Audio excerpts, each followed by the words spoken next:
Welcome dear rockers. चलिए देखते हैं अंडर द डोम सीरीज का सेकंड पार्ट। और जिन रॉकर्स ने अभी तक पहला पार्ट नहीं देखा है तो प्लीज पहले उसको जाकर देखिए, तभी आपको ये मिस्ट्री समझ में आएगी।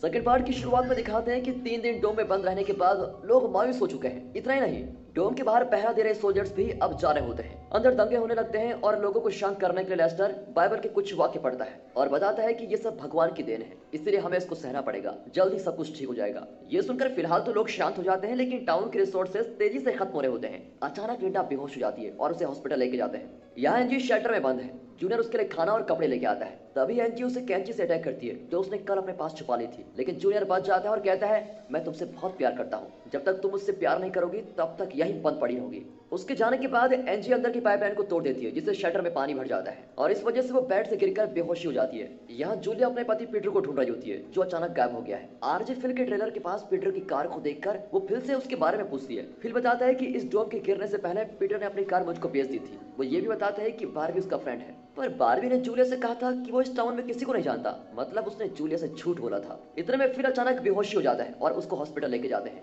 पर वहाँ इसी तरह के कई केसेस आए होते हैं। जोयो और नॉरी भी हॉस्पिटल में है। एलिस जो कि एक डॉक्टर है, वो हॉस्पिटल के डॉक्टर्स और नर्सेस की मदद करती है। ऐसा लगता है कि टाउन में कोई एपिडेमिक फैल रहा है, लेकिन उनके पास बहुत कम मास्क, ग्लव्स और एंटीबायोटिक्स है। जूलिया बारबी से पूछती है तुमने मुझसे झूठ क्यों बोला, पर अचानक वो भी बेहोश हो जाती है। एलिस को लगता है कि सबको मेनिंजाइटिस हो रहा है, लेकिन हॉस्पिटल में स्पाइनल टैप किट्स बिल्कुल भी नहीं है जिसकी मदद से इस बीमारी को कंफर्म किया जा सके। फिर जिम जूनियर को एक गन देकर कहता है कि तुम इस हॉस्पिटल को गार्ड करो ताकि कोई इन्फेक्टेड पेशेंट हॉस्पिटल से बाहर न निकल सके, तभी हम इसे फैलने से रोक सकते हैं। फिर जिम और बारबी हॉस्पिटल के लिए मेडिसिन लेने फार्मासिस्ट के पास जाते हैं। यहाँ वाटर लेवल एंजी की नाक तक पहुंच जाता है और वो जाग जाती है। वो पानी को रोकने की कोशिश करती है लेकिन सफल नहीं हो पाती। हॉस्पिटल में जूलिया फिल से मिलती है और वो कहता है कि पीटर ने मुझे कैबिन में बुलाया था। डॉक्टर्स जूलिया को बात करने से रोकते हैं, लेकिन वो जानना चाहती है कि उसका पति पीटर कैबिन में क्या कर रहा था। फिर जूनियर उसको बताता है कि जिस दिन मेरी बारबी के साथ लड़ाई हुई थी उस दिन वो उसी कैबिन में था। अब जूलिया का शक कंफर्म हो जाता है और वो छुपकर हॉस्पिटल के बैक डोर से बाहर चली जाती है और उसी कैबिन की तलाश में निकल पड़ती है। बारबी और जिम देखते हैं कि फार्मेसी एकदम तहस नहस पड़ी हुई है। जिम को शक होता है कि लेस्टर वहाँ के सारे मेडिसिन उठाकर ले गया होगा। दोनों लेस्टर के घर पर जाते हैं तो वो सारे मेडिसिन चला रहा होता है और कहता है भगवान की यही मर्जी है कि यहाँ के लोग मर जाएं, इसीलिए उन्हें मेडिसिन की जरूरत नहीं पड़ेगी। पर ये दोनों उसको रोककर बच्चे भी मेडिसिन को लेके आते हैं। हॉस्पिटल में लिंडा की क्रिटिकल कंडीशन को देखकर एक बुजुर्ग औरत अपनी मेडिसिन को देती है और कहती है इस टाउन को लिंडा की ज्यादा जरूरत है। लिंडा को बहुत बुरा लगता है कि उसकी जान बचाने के लिए वो औरत मर गई। अब कुछ देर बाद पेशेंट्स बाहर जाने की जिद करते हैं, लेकिन जूनियर उन्हें गन दिखाकर वॉर्न करता है। उनकी घबराहट देखकर वो गन नीचे करता है और उन्हें सिचुएशन की सीरियसनेस समझाता है। तब जाकर वे उसकी बात मानते हैं। जूलिया कैबिन को ढूंढ लेती है, पर वहाँ बारबी से रिलेटेड कोई चीज नहीं होती, लेकिन वहाँ पड़े कुछ डॉक्यूमेंट से उसको पता चलता है कि पीटर पर भारी कर्ज था और जल्द ही उनका दिवाला निकलने वाला था। जूलिया पीटर के साइड बिजनेस के बारे में कुछ नहीं जानती थी, तभी वो बेहोश हो जाती है। जोली और नॉरी रियलाइज करते हैं कि जब दोनों ने एक दूसरे को छुआ था तो उनको दौरा पड़ा था। अब एक फोन को सेटअप करके एक दूसरे को टच करते हैं। कुछ सेकंड्स में उन्हें फिर दौरा पड़ता है और दोनों कहते हैं कि पिंक स्टार्स कतार में है। होश में आने के बाद दोनों फोन पर रिकॉर्ड किया हुआ वीडियो चेक करते हैं तो वो एकदम चौंक जाते हैं, पर फैसला करते हैं कि फिलहाल किसी को कुछ नहीं बताएंगे। बारबी कैबिन में जूलिया को बेहोश पाकर उसे तुरंत हॉस्पिटल लेके जाता है। वहाँ लिंडा जिम को बताती है कि जूनियर ने यहाँ का सिचुएशन अच्छी तरह हैंडल किया है, इसलिए मैं उसको अपना डेप्यूटी अपॉइंट करती हूँ। जब जूलिया को होश आता है तो वो बारबी से पीटर के बारे में पूछती है। बारबी बताता है कि वो एक बैटिंग कंपनी का कलेक्शन एजेंट है। एक बैटिंग में पीटर ने बहुत सारे पैसे गवा दिए थे और उससे पैसे कलेक्ट करने के लिए बारबी को भेजा गया था। अपने पति की बैटिंग की आदत के बारे में जानकर तो जूलिया एकदम शॉक हो जाती है, पर बारबी उसको नहीं बताता कि पीटर से उसकी मीटिंग हुई थी। अब रात को जब जिम घर लौटता है तो लेस्टर उसे प्रोपेन इंपोर्ट के लिए मिले हुए पैसे देने आया होता है। तभी हमें बताया जाता है कि ये लोग प्रोपेन इंपोर्ट करके उसे टाउन के बाहर के जवान लोगों को बेच देते थे। वो लोग प्रोपेन को ड्रग्स की तरह यूज करते हैं और दोनों ने इस इलीगल बिजनेस में बहुत पैसे कमाए। लेकिन इस इमरजेंसी सिचुएशन में लेस्टर पैसे लौटाकर अपने पाप धोना चाहता है। लेस्टर के जाने के बाद जिम को नीचे के शेल्टर से आवाज आती है। वो अंदर जाता है तो वहाँ एंजी को बेड के साथ चेन से बंधा हुआ देखता है। एंजी उसे खोल देने की भीख मांगती है, लेकिन जिम ऐसा नहीं करता क्योंकि अगर वो बाहर गई तो जिम के बेटे जूनियर पर किडनैपिंग का इल्जाम लगेगा। अगली सुबह लेस्टर जिम से मिलने आता है और कहता है मुझे मॉब करके एक शब्द बार बार सुनाई दे रहा है। जिम कहता है कि तुम्हारी हेयरिंग एड में कोई प्रॉब्लम होगी, पर लेस्टर एकदम पागल की तरह कहता है मैं इस डोम का मैसेंजर हूँ। जोली और नॉरी देखते हैं कि डोम के उस तरफ कई तितलियां चिपकी हुई है जो यहाँ की नहीं है।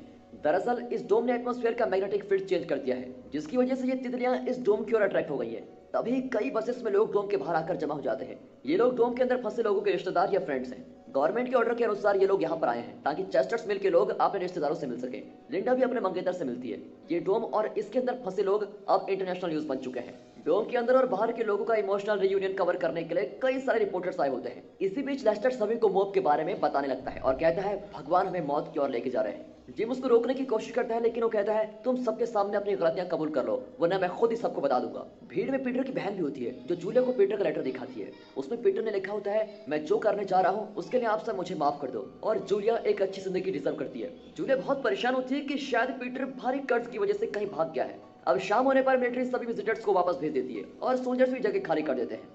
बारबी अपना पुराना बैच दिखाकर एक सोल्जर से पूछता है कि उनका अगला प्लान क्या है, पर सोल्जर भी नहीं जानता कि गवर्नमेंट इस बारे में क्या प्लान कर रही है। उन्हें सिर्फ इस जगह को जल्द से जल्द क्लियर करवाने और यहाँ कभी ना लौटने का ऑर्डर मिला है। अब ये सुनकर बारबी एकदम चौंक जाता है और सोचने लगता है कि गवर्नमेंट ने ऐसा ऑर्डर क्यों दिया है। तभी उसे याद आता है कि लेस्टर मॉब करके एक शब्द कह रहा था। अब वो पता लगाता है कि मॉब का मतलब है मदर ऑफ ऑल बॉम्ब्स, यानी गवर्नमेंट ने इस डोम को हटाने के लिए चेस्टर्स मिल्स टाउन को ही बॉम्ब से उड़ा देने का फैसला किया है। और ये खतरनाक फैसला इसलिए लिया गया है क्योंकि डोम ने एटमॉस्फेयर के मैग्नेटिक फील्ड को चेंज कर दिया है, जिसकी वजह से बाहर के सभी जीव जंतुओं पर बुरा असर पड़ रहा है। आज बाहर की विजिटर को डोम के पास इसलिए अलाउ किया गया था ताकि चेस्टर्स मिल के लोग मरने से पहले आखिरी बार अपने रिश्तेदारों और दोस्तों से मिल सके। अब बाहर भी ये सारी बातें जूलिया, लिंडा और जिम को बताता है और वे बाकी लोगों को अलर्ट करते हैं। सभी को एक अंडरग्राउंड टनल में इकट्ठा किया जाता है। इनके बचने की वही एक उम्मीद है। जिम एंजी को आजाद कर देता है क्योंकि आखिर सभी मरने वाले हैं। एंजी अपने घर भागती है, लेकिन उसका भाई जोई वहां पर नहीं होता, पर एक कमरे में जूलियर गन लिए उसका इंतजार कर रहा होता है। वो एंजी को बॉम्ब के बारे में बताता है और अपने किए के लिए एंजी से माफी मांगता है। अब ये जानकर कि वे जल्द ही मरने वाले हैं, एंजी बड़े प्यार से जूनियर का सर अपनी गोद में रखती है और बॉम्ब के इम्पैक्ट का इंतजार करने लगती है। यहाँ टनल में एलिस और कैरोलिन को नोरी की बड़ी चिंता होने लगती है क्योंकि उसका कहीं पता नहीं चला है। पर नोरी और जोई बाहर एंजी का इंतजार करते हैं ताकि वे उसे बॉम्ब के बारे में अलर्ट कर सके। पर जोई और भी परेशान है क्योंकि एंजी उस रात से गायब है जब ये डोम यहाँ गिरा था। ठीक 1:15 पर मिसाइल लॉन्च किया जाता है। मरने से पहले जोई और नोरी आखिरी बार किस कर लेते हैं, लेकिन इनकी किस्मत तो देखो, ये डोम जो इनकी मौत बनकर आया था वो मिसाइल को रोक देता है और इस टाउन और टाउन के लोगों को बचा लेता है। अब जिम बॉर्डर की ओर भागता है तो देखता है कि डोम के बाहर वाले एरियाज पूरी तरह डिस्ट्रॉय हो चुके हैं, लेकिन डोम पर एक छोटी सी खरोंच भी नहीं आई है। इतने में लेस्टर वहां आकर दोबारा जिम से कहता है, तुम पब्लिक के सामने अपने गुनाह स्वीकार कर लो। उस जगह पर इन दोनों के अलावा कोई नहीं होता और इस बात का फायदा उठाकर जिम लेस्टर के कान को डोम पर दबाता है। इस वजह से उसका हियरिंग एड बस्ट होता है और लेस्टर मारा जाता है। यहाँ एंजी जूनियर के साथ अपने कमरे में होती है। वो गैस करती है कि अब जूनियर फिर उसे बंदी बना लेगा, इसलिए वो जूनियर पर अटैक करती है। वो एंजी को चेस करता है लेकिन वो बच निकलती है। दूसरी ओर एक गाड़ी के टकराने से वाटर टैंक फट जाता है। इसकी वजह एलिस है जिसे इंसुलिन की जरूरत है। इंसुलिन के ना मिलने से वो किसी भ्रम में है और इसी की वजह से ये एक्सीडेंट भी हुआ है। ऊपर से रेडियो टावर कोई सिग्नल ही नहीं पिकअप कर पा रहा है और कोई अजीब से ट्यून बजाया जा रहा है। टाउन के सारे पुलिस वॉकिस भी वही कर रहे होते हैं। अब डोडी एक स्पेशल डिवाइस बनाती है जिसकी मदद से पता चलता है कि एक फ्रीक्वेंसी जो डोम के अंदर से आ रही है वो बाकी सारे सिग्नल को ब्लॉक कर रही है।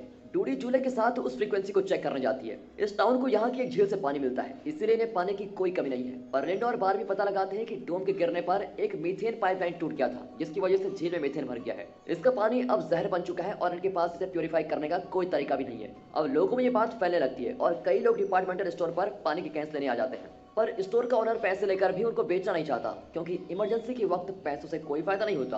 अब लोग भड़क उठते हैं लेकिन लिंडा उन्हें शांत करती है। यहाँ जूनियर एंजी की तलाश कर रहा होता है और तब लिंडा उसे रोककर स्टोर में लेके आती है। वो कहती है तुम इन लोगों को संभालो ताकि यहाँ स्टोर ओनर को कोई परेशानी ना हो। अब हॉस्पिटल में इंसुलिन न मिलने से एलिस मरने वाली है। नॉरी किसी और से इंसुलिन चुराने के लिए बाहर जाती है। जोई उसके पीछे जाता है और दोनों एक खाली घर पर पहुंचते हैं, लेकिन एक आदमी उन्हें गन दिखाकर कहता है कि मैंने अपना लास्ट डोजेस कल ले लिया था। फिर वे दूसरे घर के अंदर घुसते हैं जहां मेडिसिन की कई बोतल फ्रिज में रखी होती हैं। तभी वहां पर एक लड़का आकर कहता है कि वो एक डायबिटिक पेशेंट है और ये सारी उसी की दवाइयां हैं। नोरी इस बच्चे से मेडिसिन नहीं चुराना चाहती, पर जोई एलिस के लिए एक शीशी उठाई लेता है। अब एंजी रोज के रेस्टोरेंट में पहुंचती है और बताती है कि जूनियर ने उसके साथ क्या क्या किया था। रोज फिर उसे शांत करने लगती है कि अचानक कुछ गुंडे वहां की सप्लाई चुराने आ जाते हैं। दोनों उनका सामना करती है लेकिन वे रोज को मार डालते हैं। एंजी अकेले उनसे लड़ने लगती है लेकिन वे उसको मारकर बेहोश कर देते हैं। दूसरी ओर डिपार्टमेंटल स्टोर में लोग खाना और पानी चुराने लगते हैं और स्टोर के बाहर दंगे होने लगते हैं। पुलिस भी उनको रोक नहीं पाती। अब नोडी और जोई हॉस्पिटल लौट रहे होते हैं कि जूलिया और डोडी उन्हें नोटिस करती है। उनके डिवाइस से पता चलता है कि जो फ्रीक्वेंसी बाकी सिग्नल को ब्लॉक कर रहा है वो इन दोनों के पास से ही आ रही है। जोई उन्हें बताता है कि इस डोम के आने के बाद ही उन दोनों को दौरे पड़ने लगे हैं। और एक बात साफ है कि नोरी और जोई का डोम से कोई कनेक्शन तो जरूर है, लेकिन वे इस बारे में कुछ नहीं जानते। अब बारबी रेस्ट में आकर देखता है कि एक आदमी वहां की सप्लाई चुरा रहा है। वो उसको रोकता है और एंजी को बचा लेता है। बाहर दंगे को रोकने के लिए लिंडा अपनी गन निकालती है, लेकिन तभी बारिश होती है। लोग लड़ना बंद कर देते हैं और खुश होते हैं कि वे मरने नहीं वाले हैं। बारबी एंजी को जिम के हवाले कर देता है और जिम कहता है कि मैं इसे हॉस्पिटल लेके जाऊंगा, लेकिन वो एंजी को अपने घर लेके जाता है। यहाँ जोई और नोरी मिलकर डोम पर हाथ रखते हैं तो कोई फ्रीक्वेंसी ब्लॉक नहीं होती, सारे सिग्नल नॉर्मल हो जाते हैं। अब इन चारों को यकीन हो जाता है कि जोई और नोरी का इस डोम से कोई ना कोई कनेक्शन तो जरूर है। पिछले कुछ दिनों के हादसों के बाद अब जूलिया बारबी को पसंद करने लगी थी, हालांकि उसने जूलिया के पति को मार डाला था। जब एंजी आंखें खोलती है तो जिम से पूछती है मैं यहाँ कैसे आई।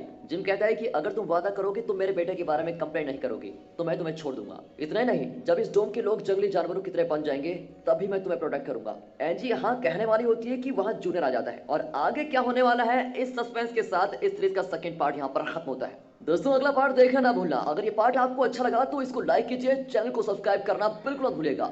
बाकी मिलते हैं इसके अगले पार्ट में, तब तक के लिए गुड बाय, अपना ख्याल रखिए and finally thanks for watching.